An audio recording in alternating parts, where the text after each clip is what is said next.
Boom, we're back. So you didn't left me in control. I told you I was going to be live like 500 times today because they left me in control of some shit. And I'm all right with it. So here we go with Two dudes, Aaron and Austin, made a show. It's fucking awesome. If you like fun, then you know where to go. The Aaron and Austin Show.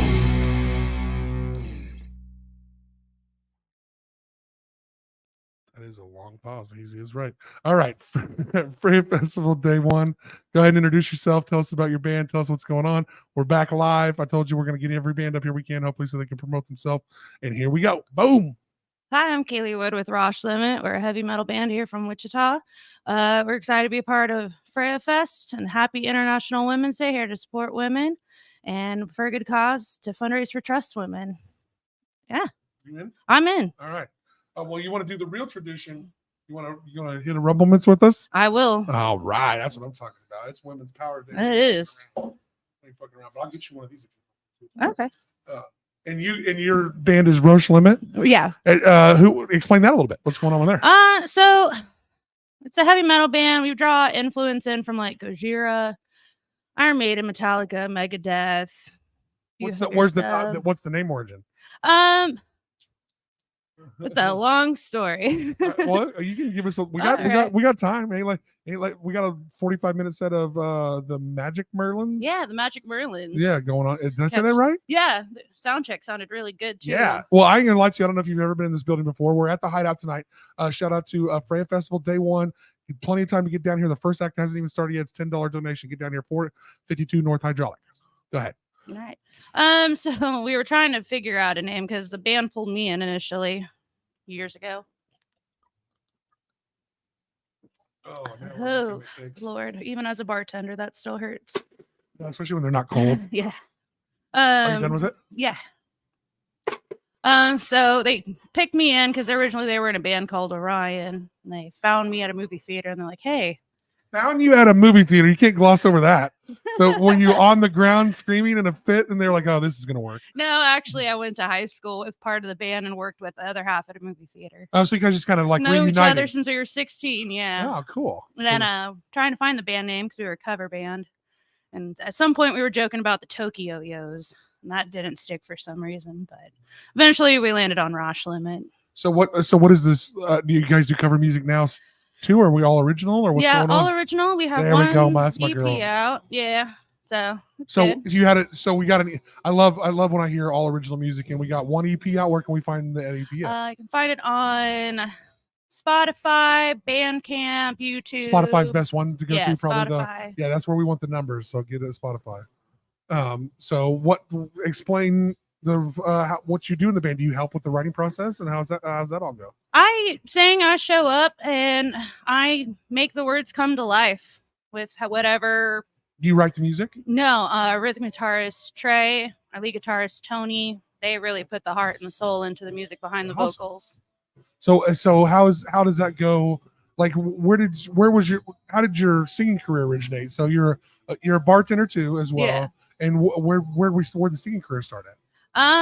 When I was a kid, I did Wichita Community Children's Choir, did theater, So nice. You've always had kind of a voice. You've been on some stages growing up. Did some opera, did some show choir, wore the dresses, the heels, and the cherry red lipstick, did all of that. Oh yeah. I mean, don't want to do that again. But yeah, that probably helped condition your voice. Yeah. Build you to. So when did we cross over into what we're doing now?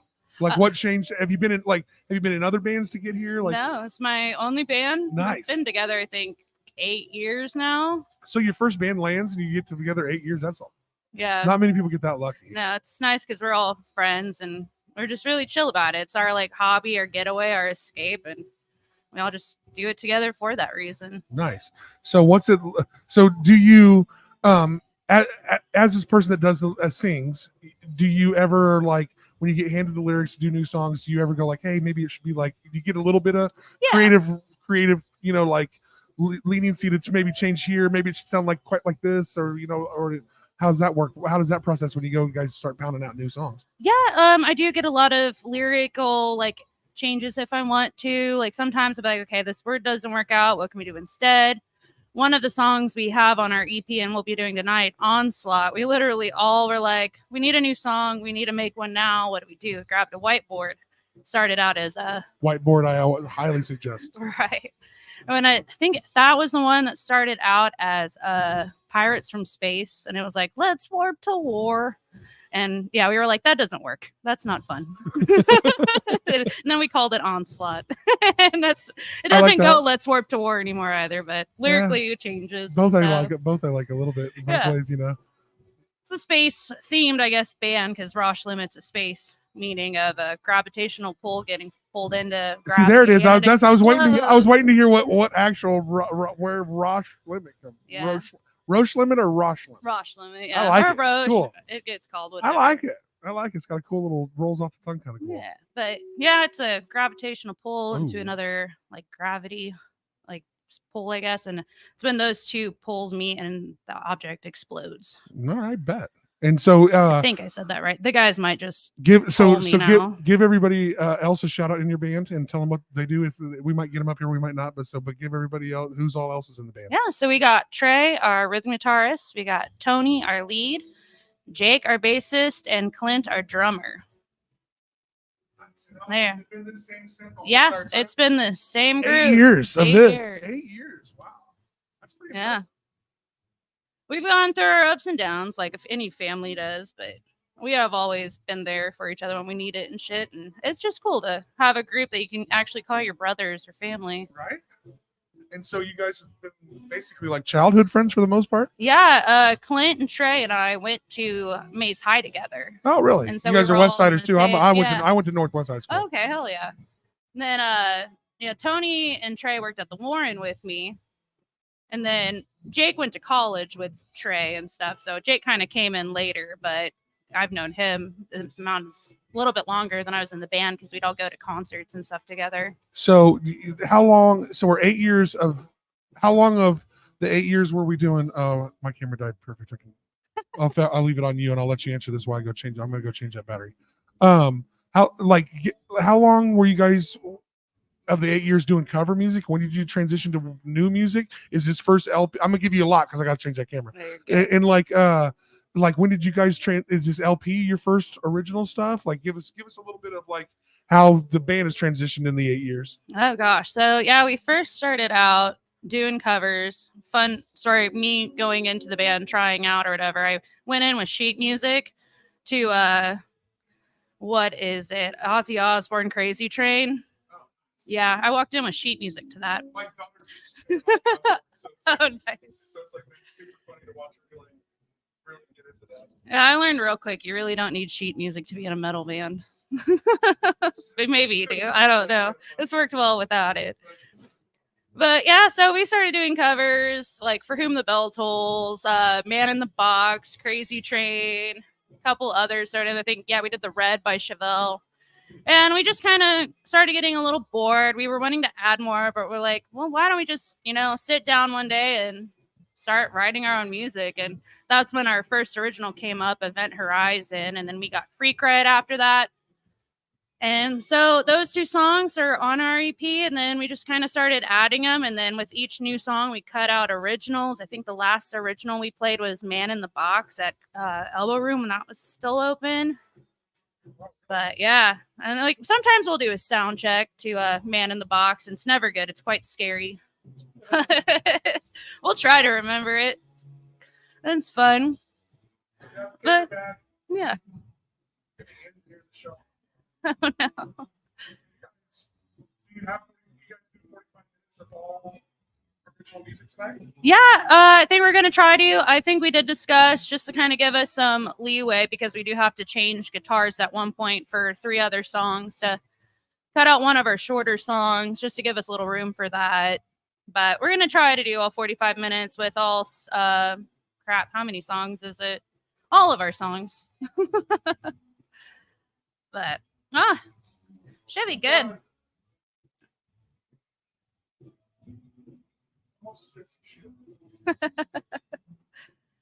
But one of our first shows as a cover band was at a hookah lounge. And it was quite funny because I am terrible at talking to people on stage. Public speaking, I guess. Oh, if you're on stage? Yeah, Just I'm tell me always that you're- awkward. I'm like, hi. Let me see if my other camera's working. Yep, we're back. Okay.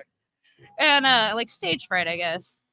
So let's break this down a little bit. So on stage singing, good. Yeah.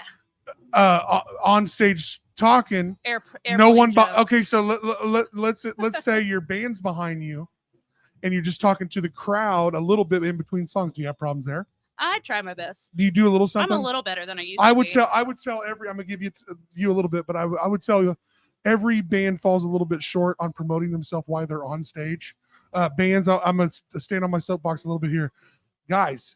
Especially if you're at a bar and not everybody there came for you, say your name almost after every song. The one song that the people might have heard, but they're like, "Damn, that was great." They might be gone by your set end. Like, so you should be like, "Hey, we're this. Stick around for the next song. The next song is called this," especially if it's original. Yeah. Especially if it's original music, you really want to pimp your original artist and your original your track names. So very true. So I would say that a lot of artists fall short because they have a little bit of that cringe self promotion. Yeah, I'm always like, go buy merch from other people. Yeah, go tip your bartender. Go buy cinnamon rolls tonight. And it's stuff. that fucking imposter syndrome. Like, it's so much easier to promote other people's shit than it is your own. Like, so much easier. But do it better. Do it because you work harder on that than the rest of it. Well, very good. Right. Good knowledge. So we got you guys coming on at what time tonight? Right after the Mighty Merlin's done. So you're second. Yeah. Nice. I just talked right up. I just talked to your drummer. They pulled up, and I was like, load in out of the back, buddy. It makes it way easier. I don't know if anybody who ever load in or load out here at the Hideout, you should definitely load out of the back alley. It's so much easier to get your shit in and out of here. But anyway, we might have some. Okay, here we go. We might have a question for you. Have you ever struggled? Sometimes I feel like band practice can be how do you balance it? That's basically. He's asking, how do you guys manage your practice sessions? You guys have been together 8 years. A lot of bands get tired of practicing together. They get maybe a little bit tired of each other's face. I don't know if you guys travel or any of that stuff, but like you get a little. Sometimes it's like like he's basically asking, how do you balance and manage your practice sessions and as you guys work through new music and stuff?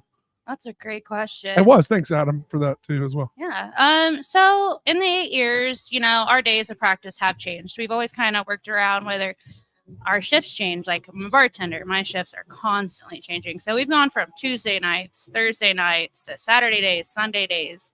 Sometimes we'll get a couple in. Sometimes shit happens and we're just like, okay, no practice today. We'll get it next week. We're just really laid back about it. First off, she's saying be adaptable, motherfuckers. Yeah.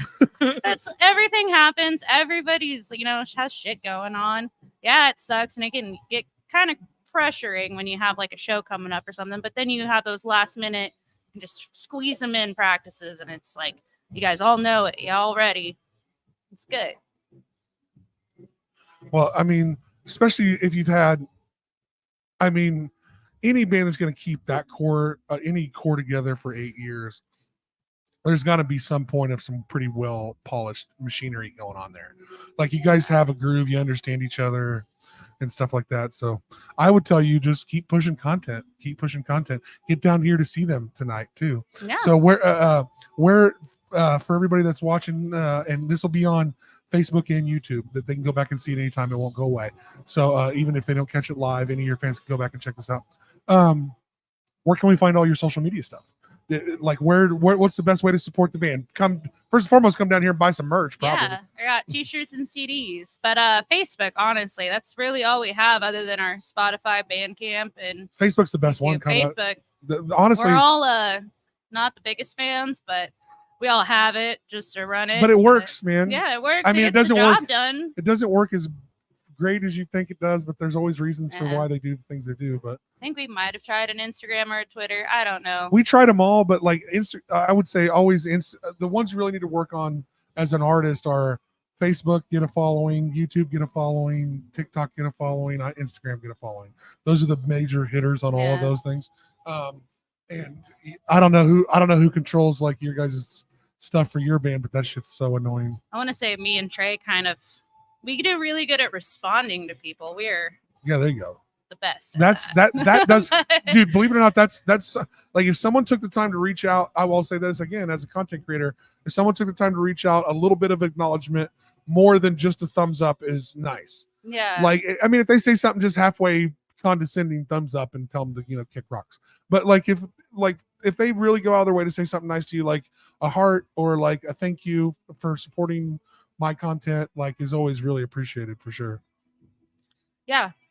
But I mean, we probably could do that a little bit better. I think that kind of feeds into our real lax stuff. We've played Wichita and we like Wichita. And I mean, if we get an option to play out of the city, we'd probably do it. We just haven't had that opportunity. And we're just we are chill with it. Like, we do this because it's our little 2-hour getaway from everything during the work week. And I mean, this sounds like this is a passion. Yeah. A love for you guys. And like, and those are the kind of things that really hit when it's just authentic is how it is. It's like, I'm not necessarily doing this. I'm doing this for me. Like you guys keep doing it for you. And I hope it fucking lands on something, because I can't wait to see you guys. So I'm going to mosey on down. We're listening to, the Magical Merkins. Merkins. Oh, there's a band called the Merkins. Yeah. Too. Shout out to Hugo Hernandez and the Merkins. Yeah. We're actually gonna see Hugo before too long, but we'll shut this down by saying come down to FreyaFest Day 1. If you can't make it to today, make it to tomorrow. We got FreyaFest Day 2 going on tomorrow. A bunch of vendors coming in, and they're gonna be over there at the Backbeat. Thank you. You're gotcha. God, jeez, that's what I always need. Somebody just with a little bit of help on the names. But check it out, Aaron and Austin show everything, and come down to the Freya Festival. Maybe you can get on this show tonight. Shit, I'm doing shows all fucking night long. I've been in here since 1 o'clock today. Oh, goodness. So we just keep rolling. Two dudes, Aaron and Austin, made a show. It's